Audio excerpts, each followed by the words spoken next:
नमस्कार, मी संजय वैशंपायन. KTV मराठीच्या कोकण वार्तामध्ये आपलं स्वागत. प्रथम एक नजर आजच्या ठळक घडामोडींवर.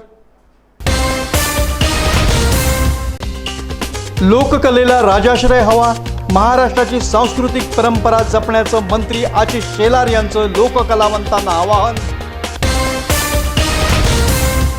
कबड्डीला सुवर्णकाळाची चाहूल, रत्नागिरीत पहिल्यांदाच कबड्डी दिन साजरा. 25 संघटनांना प्रत्येकी 10 लाखाची मदत देणार, उद्योग मंत्री उदय सामंत यांचं आश्वासन.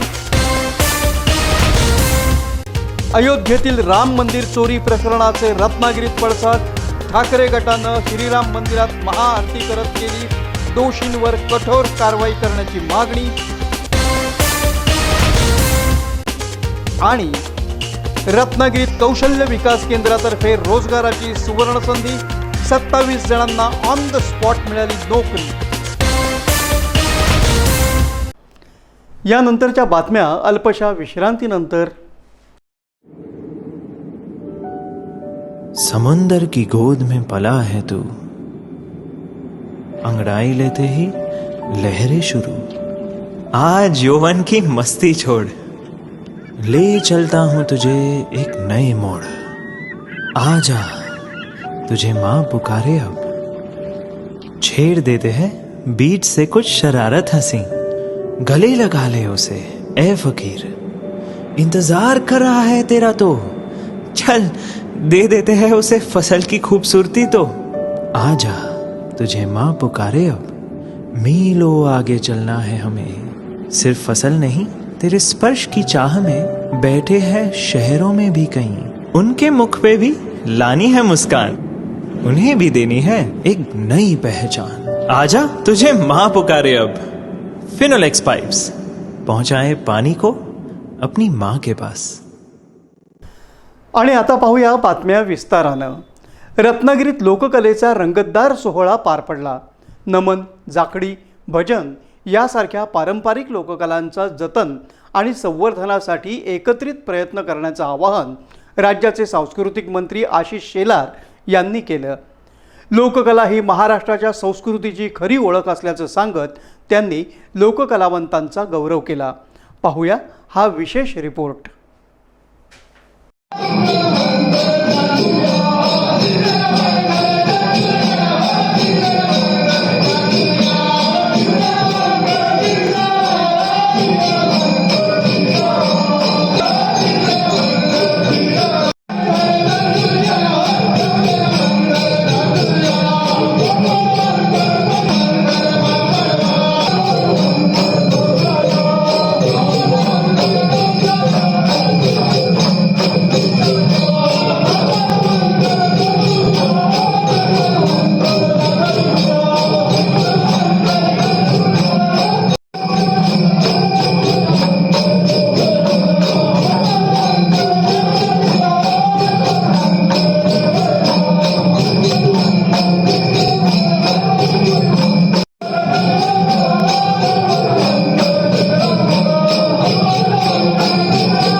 रत्नागिरी इथं नमन खेळे, जाखडी, भजन आदी लोककला मंडळांच्या वतीनं राज्याचे सांस्कृतिक मंत्री आशिष शेलार यांच्या सत्कार आणि आभार कार्यक्रमाचं आयोजन करण्यात आलं होतं।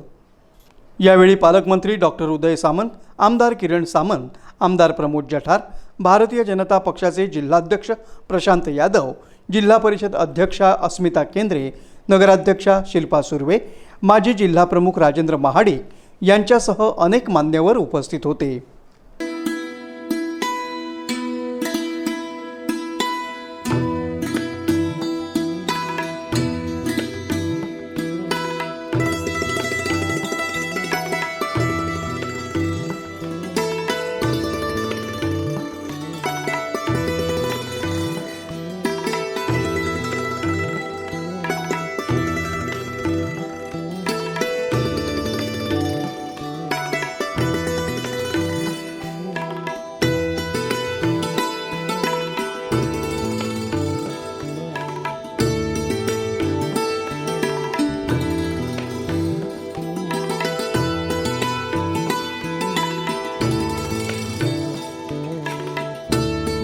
कार्यक्रमात बोलताना सांस्कृतिक मंत्री आशिष शेलार यांनी लोककला ही महाराष्ट्राच्या संस्कृतीची ओळख असून तिचं जतन आणि संवर्धन ही सर्वांची सामूहिक जबाबदारी असल्याचं सांगितलं।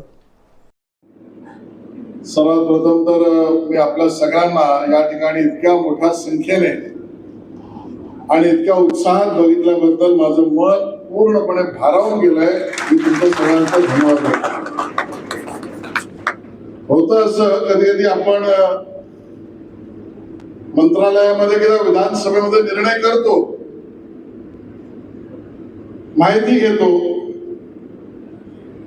उदयजी सारखे ज्येष्ठ आमदार मंत्री आम्हाला मार्गदर्शन करतात, पण नेमका त्याचा उत्साह परिणाम काय झाला हे आपल्याला कळत नसतं। ते सामान्य नागरिकांमध्ये त्या निर्णयावरून काय अभिप्राय आहे याबद्दल कधी कधी मंत्रालयात बसून साशंकता निर्माण होते। पण आज रत्नागिरीत या आपले दोन लोककला नमन आणि जाखडी याला लोककलेचा दर्जा देऊन अनुदान देण्याचा निर्णय ज्यावेळेला केला त्यानंतर तुमचे आता चेहरे बघितल्यावर खरंच मनापासून खूप बरं वाटलं। तुमचं सगळ्यांचं मला या निर्णयाचं श्रेय आणि मी मनापासून सांगतोय, काही भाषणातलं एखादं वाक्य म्हणून नाही सांगत, हे माननीय मुख्यमंत्री देवेंद्र फडणवीसजी, माननीय उपमुख्यमंत्री एकनाथ शिंदे साहेब आणि सुनेत्राताई पवार यांच्या नेतृत्वाला द्यावं लागलं। कारण हा प्रस्ताव ज्यावेळेला मी त्यांच्याकडे घेऊन गेलो त्यावेळेला देवेंद्रजींनी अर्ध्या मिनिटात सांगितलं, हे तातडीने आज सभागृहामध्ये निवेदन कर आणि घोषित कर आणि शासन निर्णय निर्गमित कर हे त्या ठिकाणी सांगितलं। पण ही कल्पना मुली मांडण्यामध्ये मी उदय सामंत यांचं मनापासून धन्यवाद करतो। कारण उदयजी तुम्ही असाल, किरणजी असेल, प्रमोदजी असेल, कदमजी असतील, आमचे शेखर निकम असतील, या उदयजींनी मला विधानसभेत तसं ते मला कधी पकडत पण नाही आणि जखडत पण नाही, पण त्या दिवशी मला त्यांनी सभागृहात पकडला। नॉर्मली उदयजींकडे लोक काहीतरी मागायला जातात, मागायला म्हणजे इन्व्हेस्टमेंट, रोजगार आणि विविध पद्धतीचे रोजगार निर्मितीचे प्रकल्प। तुम्ही म्हटलं आज मला थांबवलं याचा अर्थ माझ्या हातात काहीतरी लागेल, पण ते मला म्हणाले की मला तुला एक पत्र देऊन बरेच दिवस झालेत पण त्यावर निर्णय तू केलायस की नाही मला माहित नाही। मी म्हटलं काय साहेब? ते म्हणाले की अशा पद्धतीने आपल्याकडे 5 लोककलांना अनुदान देण्याची योजना आहे, त्या लोककला म्हणून घोषित केल्या आहेत। त्यामध्ये आमच्या आणि माझ्या रत्नागिरी जिल्ह्यातलं नमन आणि जाखडी हे नाहीये। मी म्हटलं तुमचा काय आदेश आहे? उदयजी मला म्हणाले की तुम्ही याबद्दलचा निर्णय करा, माननीय मुख्यमंत्री उपमुख्यमंत्र्यांशी बोला, वाटलं तर मी येईन, मला निर्णय झालाच पाहिजे। मी सांगतो त्यांचा च माझ्या इतक्या डोक्यात गेला की मी तो झालाच केला आणि हा निर्णय काढला. पालकमंत्री उदय सामंत यांनीही लोककलेला राजाश्रय मिळणं गरजेचं असल्याचं सांगितलं. जिल्ह्यातील सर्व लोककला मंडळांची शासकीय नोंदणी व्हावी, तसंच ही कला तरुणांना रोजगाराची संधी उपलब्ध करून देणारी असल्यामुळे तिचा प्रचार आणि प्रसार अधिक व्यापक करण्याची गरज असल्याचं त्यांनी नमूद केलं. आशिषजी, खरं तर आजचा हा कार्यक्रम हा आमच्या सगळ्यांच्याच दृष्टीनं अतिशय महत्वाचा आहे. नमन खेळे असेल, जाकडी असेल, ही कला ही मागच्या पिढीनं रुजवली, परंतु मगाशी मला जो तुम्ही प्रश्न विचारलात की पुढची पिढी देखील या कलेमध्ये आहे का, तर या तरुणांच्या साक्षीनं सांगतो की कला पुढे देखील जोपासण्याचं काम रत्नागिरी जिल्ह्यात थोडंफार आम्ही आधुनिक नक्कीच आलोय. म्हणजे पूर्वी नमनामध्ये खेळामध्ये सिंथेसायझर नसायचा, कीबोर्ड नसायचा, आज कीबोर्ड आला. आज ढोलकी असायची, मृदुंग असायचा, त्याच्याबरोबर पॅड देखील आलं. आज आपल्याकडे पूर्वी लाइटिंग नसायचं, छोट्याशा लाईटवर बल्बवर लाल कागद लावून, निळा कागद लावून काही नमन व्हायचं. आता तर हे सगळे स्पॉट बीट सगळे नमनामध्ये आलेले आहेत. पण ही आधुनिकता कशासाठी आली, तर स्वतःचा व्यवसाय करत असताना आम्हाला देखील रंगमंच मिळाला पाहिजे, यासाठी ही सगळी लोक त्याच्यामध्ये खर्च करतात. आणि अनेक वर्ष त्यांची मागणी होती की त्यांना राजाश्रय मिळाला पाहिजे, म्हणजे लोककला हा दर्जा मिळाला पाहिजे. आणि म्हणून मी जबाबदारीनं सांगतो की याच्या पुढे तहआयात नमन आणि खेळातले संघ, तिथले बुवा आणि आमचे गावकर, आशिष शिलार या व्यक्तीला कधी विसरणार नाही. एवढं चांगलं काम तुम्ही महाराष्ट्र सरकारमध्ये केलं. मगाशी तुम्ही जर अगोदर आला असता, ही गाणी म्हणणारी जी सगळी मुलं आहेत, ही सगळी 25-30ली मुलं आहेत. आणि यांच्या मागे राहून त्यांना मार्गदर्शन करणारी जी पिढी आहे, ही 70ली पिढी आहे.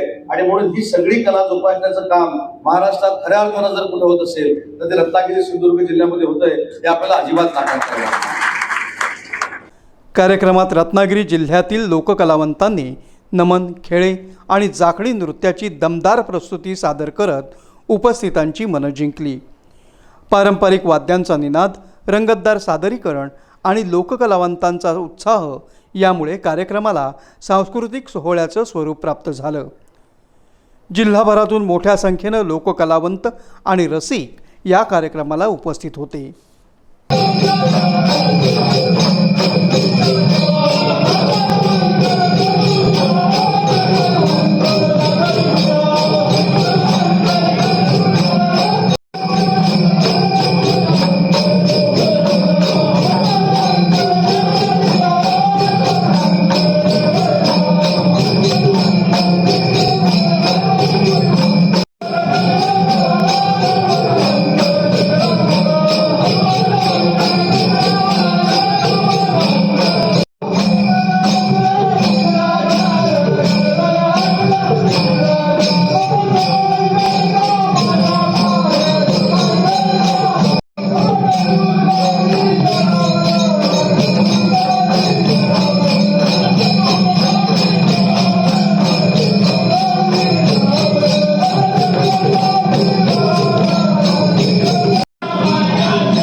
रत्नागिरी जिल्ह्यात गेल्या 26 वर्षात प्रथमच कबड्डी दिन मोठ्या उत्साहात साजरी करण्यात आला. महाराष्ट्र राज्य कबड्डी असोसिएशनतर्फे कबड्डी महर्षी स्वर्गीय शंकरराव उर्फ बुवा साळवी यांच्या जयंतीनिमित्त आयोजित या कार्यक्रमामध्ये पालकमंत्री तथा उद्योगमंत्री डॉक्टर उदय सामंत यांनी जिल्ह्यातील कबड्डीच्या विकासासाठी मोठी घोषणा करत 25 कबड्डी असोसिएशनना प्रत्येकी 10 लाख रुपयांची आर्थिक मदत देण्यात येणार असल्याचं जाहीर केलं. या घोषणेमुळे जिल्ह्यातील कबड्डी खेळाडूंमध्ये उत्साहाचं वातावरण निर्माण झालं आहे. ते माझ्या असं लक्षात झालं की गल्ली बोळामध्ये कबड्डी खेळलं जातं. इव्हन माझ्या गावामध्ये देखील कबड्डीच्या टीम आहेत आणि या सगळ्या मुलांना जर आपण चांगलं प्रशिक्षण द्यायचं असेल तर चांगलं अंपायर्स तयार करायचे असतील तर कुठेतरी प्रत्येक जिल्ह्याची असोसिएशन ही आर्थिक सक्षम देखील होण्याची गरज आहे आणि ती सक्षम करण्यासाठी तुमच्या सगळ्यांच्या आशीर्वादानं आज मी राज्याचा उद्योगमंत्री आहे. आज 26 वर्षातला पहिला कबड्डी दिन हा रत्नागिरीमध्ये बुवा साळवींच्या जन्मभूमीमध्ये होतोय. भाई मी तुम्हाला शब्द देतो की पुढच्या 60 दिवसामध्ये आपल्या 25 जिल्ह्याच्या कबड्डी असोसिएशनवर CSR मधनं किमान 10 लाख रुपये दिले जातील हा माझा आपल्याला शब्द आहे. रत्नागिरी इथं झालेल्या या भव्य सोहळ्याला महाराष्ट्र राज्य कबड्डी असोसिएशनचे अध्यक्ष गजानन कीर्तीकर, उपाध्यक्ष भाई जगताप, सांस्कृतिक मंत्री आशिष शेलार, आमदार किरण सामंत, आमदार प्रमोद जठार, जिल्हा परिषद अध्यक्षा अस्मिता केंद्रे, नगराध्यक्षा शिल्पा सुर्वे यांच्यासह कबड्डी क्षेत्रातील दिग्गज खेळाडू, प्रशिक्षक आणि क्रीडाप्रेमी मोठ्या संख्येनं उपस्थित होते.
यावेळी पालकमंत्री डॉक्टर उदय सामंत यांनी कबड्डी हा ग्रामीण भागातील तरुणांचा आत्मविश्वास वाढवणारा खेळ असल्याचं सांगत खेळाडूंना सक्षम करण्यासाठी शासनासोबतच स्थानिक पातळीवरही आवश्यक ते सर्व सहकार्य केलं जाईल अशी ग्वाही दिली.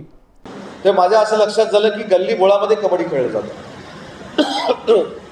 इव्हन माझ्या गावामध्ये देखील कबड्डीच्या टीम आहेत आणि या सगळ्या मुलांना जर आपण चांगलं प्रशिक्षण द्यायचं असेल तर चांगलं अंपायर्स तयार करायचे असतील तर कुठेतरी प्रत्येक जिल्ह्याची असोसिएशन ही आर्थिक सक्षम देखील होण्याची गरज आहे आणि ती सक्षम करण्यासाठी तुमच्या सगळ्यांच्या आशीर्वादानं आज मी राज्याचा उद्योगमंत्री आहे.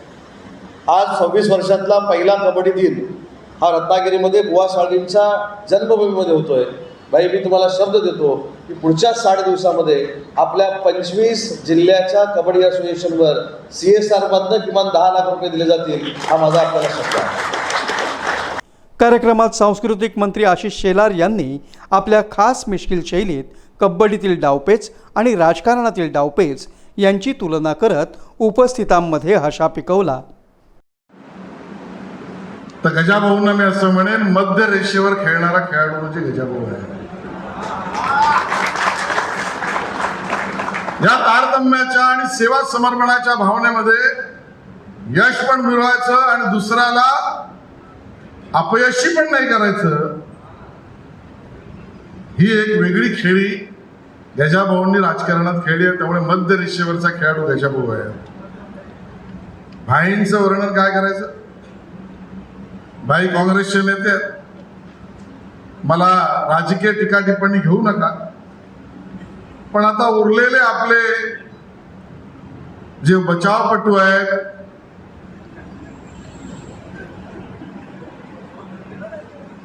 अशा वेळेला चढाई करत येणाऱ्या लोकांना रोखण्याचं काम करणारा सुपर टॅकल म्हणजे आमचा भाई जगताप आहे.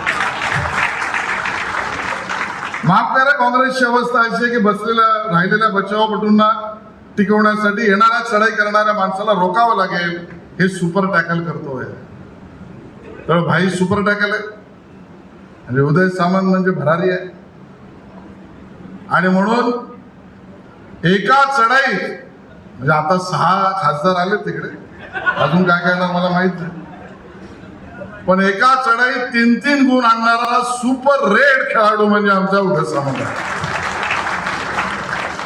महाराष्ट्र राज्य कबड्डी असोसिएशनचे उपाध्यक्ष भाई जगताप यांनी कबड्डीकडे तरुणांचा वाढता ओढा अधोरेखित करत काही लोक खेळाडूंच्या भविष्याशी खेळण्याचं पाप करत असल्याचा गंभीर आरोप केला.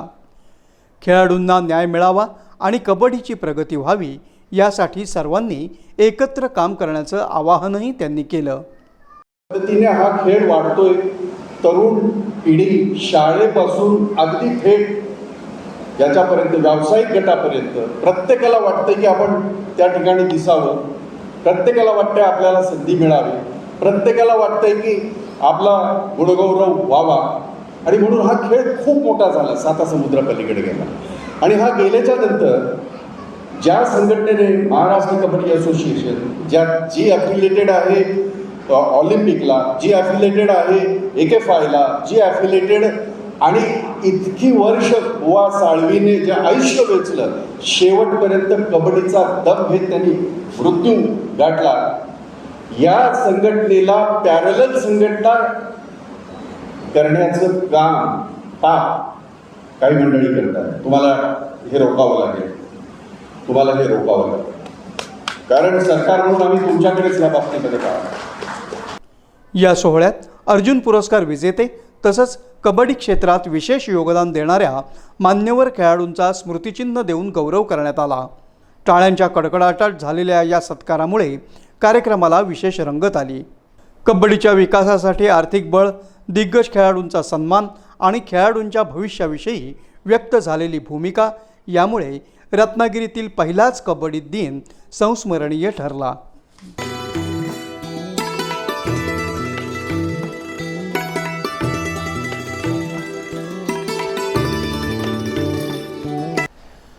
अयोध्येतील प्रभू श्रीराम मंदिरात झालेल्या कथित चोरीच्या घटनेचे पडसाद आता रत्नागिरीतही उमटले आहेत. शिवसेना उद्धव बाळासाहेब ठाकरे पक्षाच्या वतीनं रामआळी येथील श्रीराम मंदिरात महाआरती करत या घटनेचा निषेध करण्यात आला. केंद्र आणि उत्तर प्रदेश सरकारनं मंदिरांच्या सुरक्षेबाबत तातडीनं पावलं उचलावीत अशी मागणी यावेळी करण्यात आली.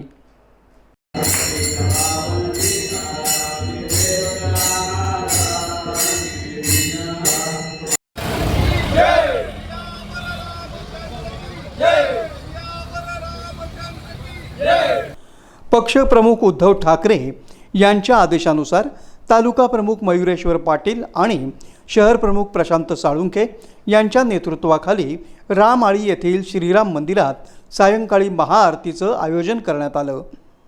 या आंदोलनात शिवसेना ठाकरे गटाचे पदाधिकारी, महिला आघाडी, युवा सेना आणि शिवसैनिक मोठ्या संख्येनं सहभागी झाले होते.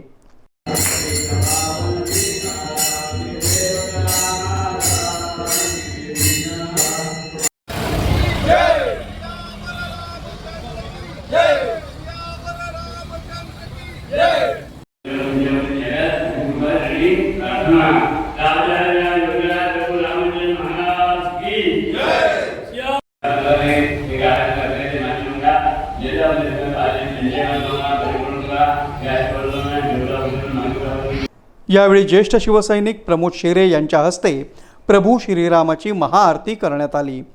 त्यानंतर बोलताना त्यांनी अयोध्येतील घटना ही कोट्यावधी हिंदूंच्या श्रद्धेला धक्का देणारी असल्याचं सांगत दोषींवर कठोर कारवाई करण्याची आणि राम मंदिराची सुरक्षा अधिक मजबूत करण्याची मागणी केली. सर्वप्रथम या आपल्या इथे जे अयोध्येला राम मंदिर झालं त्यासाठी असाच ताकदीने आम्ही बाहेर पडलो होतो आणि संपूर्ण समाजाने, सर्व समाजाने सहकार्य दिलं. भरपूर पैसे राम मंदिर बांधायला दिले, परंतु त्याच मंदिरात आज एक इतका मोठा भ्रष्टाचार झालेला आहे की हिंदुत्वाच्या नावावर पैसे घेतले गेले आणि हिंदुत्व कसं आहे हे दाखवले, पण त्यातलं हिंदू आम्ही मानत नाही. ते हिंदुत्व आम्ही जे आहोत ते कट्टर हिंदू आहोत आणि अशा प्रकारचा जो घोटाळा झालेला आहे, 1-1 किलोच्या सोन्याच्या विटा, 1-1 किलोच्या चांदीच्या विटा, अशा 200-200 विटा, पैसे, हिरे माणके सगळे ज्यांनी नेलेले आहेत. प्रभू रामचंद्राला आणि मारुतीरायाला एवढंच सांगितलं, तू सर्व आहेस. ज्यांनी म्हणून हा भ्रष्टाचार केलेला आहे, याला तुझ्या गदेने सर्वनाश कर आणि अशी प्रवृत्ती या संपूर्ण भारतात नव्हे तर जगातनं बाहेर काढून टाक आणि सगळ्यांचं भलं कर. प्रभू श्रीरामचंद्र की जय, सियावर रामचंद्र की जय. जय श्रीरामच्या घोषणांनी रामआळी परिसर दुमदुमून गेला. आंदोलनादरम्यान उपस्थितांनी चोरीच्या घटनेचा तीव्र निषेध व्यक्त केला आणि संबंधितांवर कठोर कारवाई करण्याची मागणी केली. जागतिक युवा कौशल्य दिनानिमित्त रत्नागिरीमध्ये आयोजित करण्यात आलेल्या भव्य रोजगार मेळाव्याला युवक आणि युवतींचा उत्स्फूर्त प्रतिसाद मिळाला. महाराष्ट्र राज्य तंत्रशिक्षण मंडळ आणि स्किल ट्री कन्सल्टिंग संचलित कौशल्य विकास केंद्र यांच्या संयुक्त विद्यमाने झालेल्या या मेळाव्यासाठी 600हून अधिक उमेदवारांनी नोंदणी केली.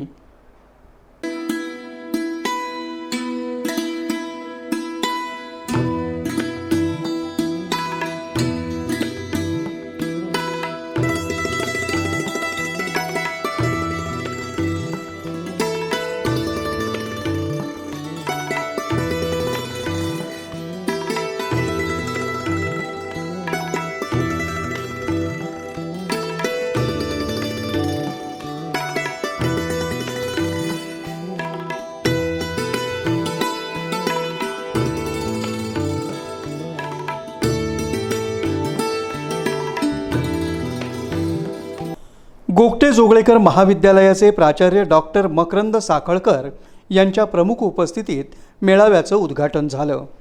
अशा रोजगार मेळाव्यांमुळे ग्रामीण आणि शहरी भागातील युवकांना करिअरच्या नव्या संधी उपलब्ध होतात असं मत त्यांनी व्यक्त केलं. मेळाव्यात रत्नागिरीसह परिसरातील 20 नामांकित कंपन्यांनी सहभाग घेत उमेदवारांच्या थेट मुलाखती घेतल्या.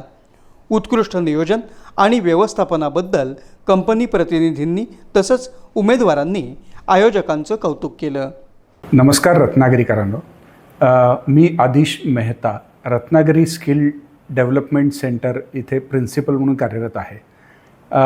रत्नागिरी स्किल डेव्हलपमेंट सेंटर याचा सगळ्यात महत्त्वाचा भाग जो असतो तो विद्यार्थ्यांना ट्रेन करून जॉब मिळवून देण्यासाठीचा असतो. सो आम्ही त्यासाठी प्रयत्न करतो आहोत. आमच्याकडे आत्ता सध्याच्या परिस्थितीमध्ये टोटल 13 कोर्सेस चालतात जे स्किल रिलेटेड आहेत, ज्याच्यामध्ये हॉस्पिटॅलिटी, ॲग्री अँड टुरिझम या 3 बेसिक रिक्वायरमेंटच्या ज्या इंडस्ट्रीज आहेत त्या इंडस्ट्रीमध्ये आम्ही या विद्यार्थ्यांना ट्रेन करतो, त्यांचं स्किल डेव्हलप करतो आणि त्यांना चांगल्या कंपन्यांमध्ये प्लेस करतो. सो प्लेसमेंट हा सगळ्यात महत्त्वाचा भाग असल्या कारणामुळं आम्ही दर महिन्याला जॉब ड्राईव्ह घेण्याचं डिसाईड केलेलं आहे. त्यातून हा आजचा जो आहे तो पहिला जॉब ड्राईव्ह आहे. या पहिल्या जॉब ड्राईव्हला आपल्या रत्नागिरीतल्या अनेक विद्यार्थ्यांनी सपोर्ट केला.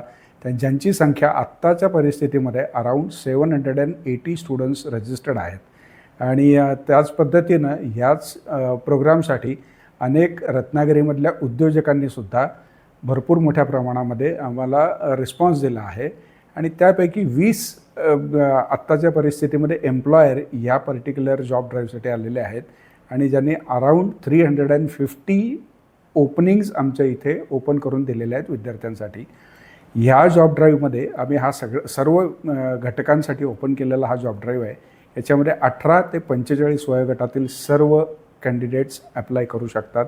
याच्यामध्ये फ्रेशर्स येऊ शकतात, याच्यामध्ये एक्सपिरियन्स लोक येऊ शकतात. कारण स्किल शिकण्यासाठी कुठलं वयाचं बंधन नाही. त्याच्यामुळे 18 ते 45 हा त्यातला सगळ्यात महत्त्वाचा वयोगट आम्ही ठेवलेला आहे. नमस्कार, माझं नाव गौरांग आगाशे.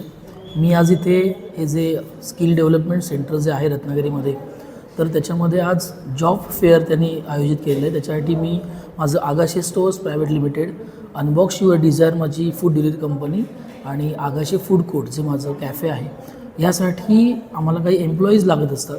त्यासाठी इथे आलो आहे. सकाळपासूनचा एक्सपिरियन्स खूप चांगला आहे.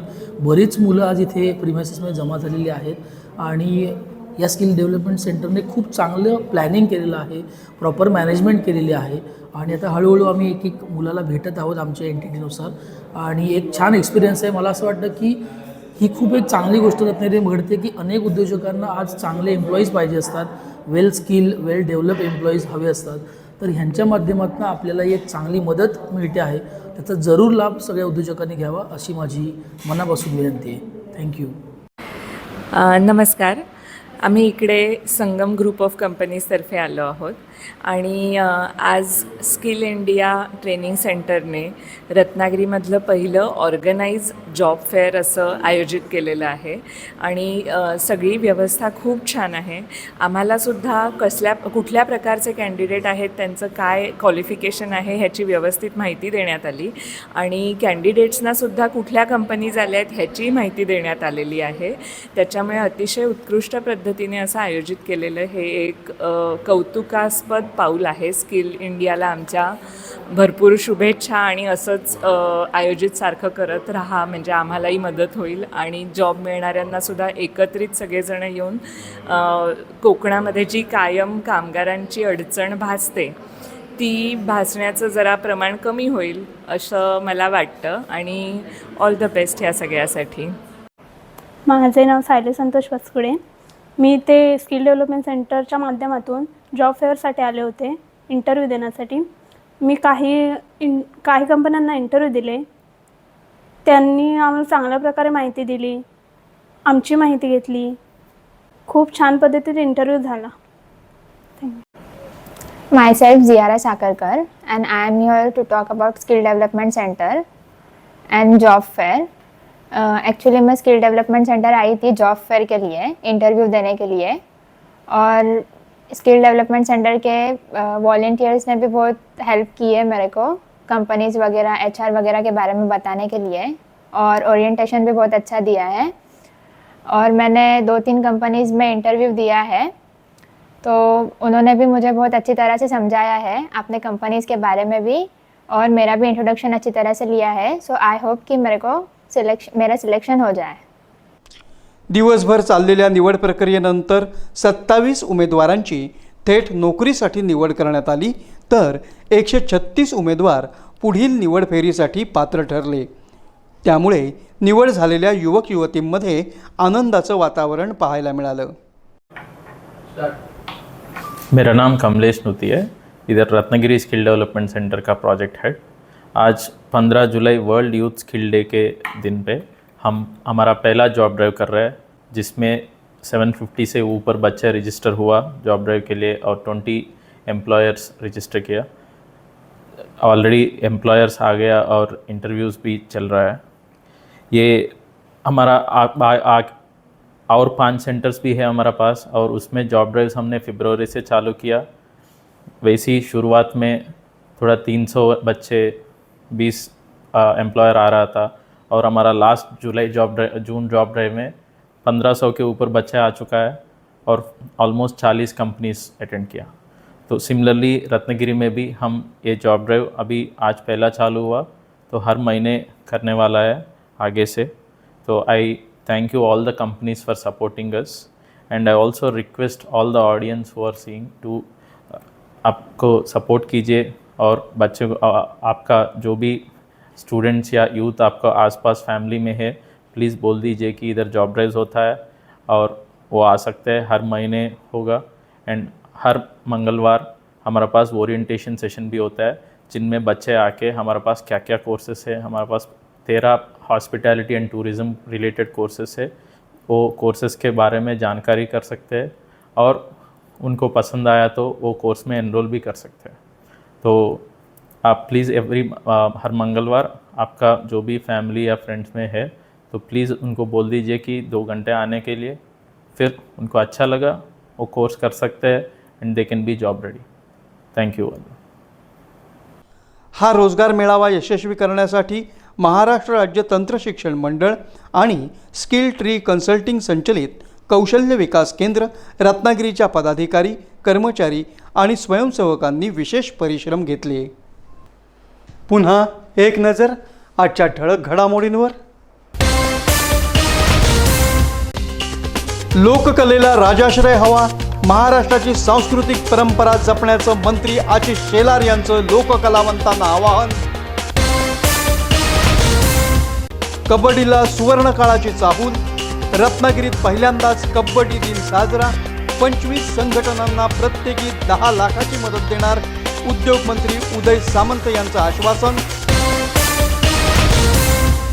अयोध्येतील राम मंदिर चोरी प्रकरणाचे रत्नागिरीत पडसाद, ठाकरे गटानं श्रीराम मंदिरात महाआरती करत केली, दोषींवर कठोर कारवाई करण्याची मागणी.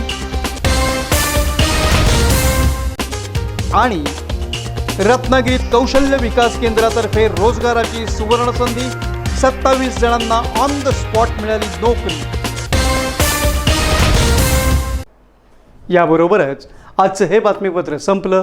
पुन्हा भेटूया पुढील बातमीपत्रात. तोपर्यंत नमस्कार.